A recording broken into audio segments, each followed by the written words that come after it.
they took stock and realised they were in hock, and their lives in disarray, with a mortgage still to pay. It soon became clear that the problems were severe, and the building regulations had complications with implications and limitations, because the original regulations were 300 pages long, but now only 24 strong. Another botch on Thatcher's watch. The London Fire Brigade are seriously afraid that the developers will evade the most stringent regulations by a simple alteration of not building too high, so the toughest rules will not apply. The other grave reality is the lack of morality, and copies of some original plans have disappeared in the profitable scans.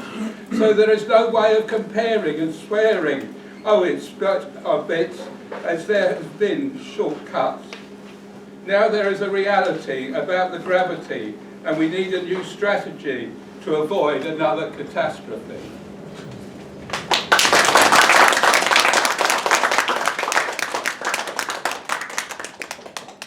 This is called electric cars. Electric cars are a red hot topic, but the cheerleaders may be myopic. The cars are electronic, but are they economic? And could the future be shambolic? One problem is the cobalt and lithium needed for the battery's equilibrium. These white metal elements create numerous impediments. Lithium is rare and cobalt very rare, and the politicians seem unaware of the environmental damage that will have to be managed whilst mining for these white metals and waiting for the dust to settle. The Congo has most of the cobalt, and it's not their fault when there's suddenly an assault to open the cobalt vault. Working conditions are grim, with workers risking life and limb. Mining can be by hand with a pick or a sharp blade with a thick stick. Computers and smartphones are also clones that use the same elements and have the same impediments.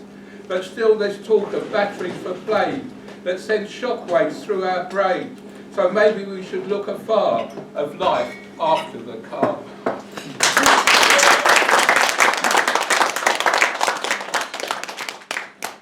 This is called Oceans Have Emotions.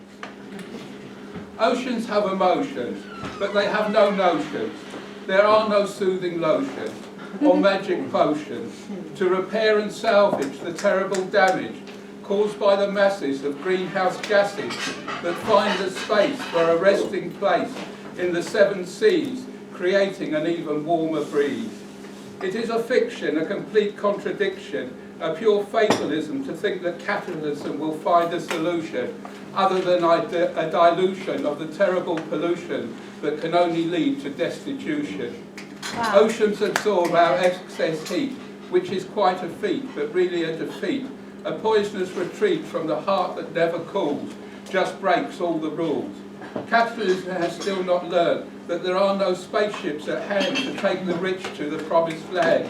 If they steal the air we all breathe, it will bequeath death, death, and death.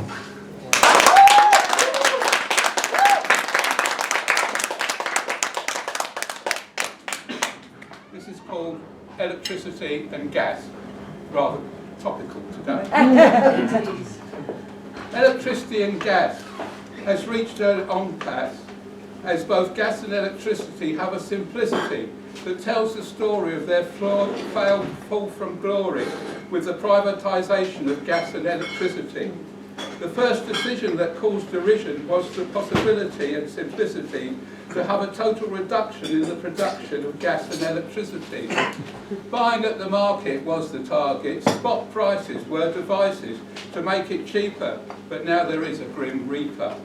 The companies are to blame as they lit the flame that stopped production by financial seduction to buy from other producers and supply their own users. It was sufficient and more efficient when gas and electricity was produced by us and used by us.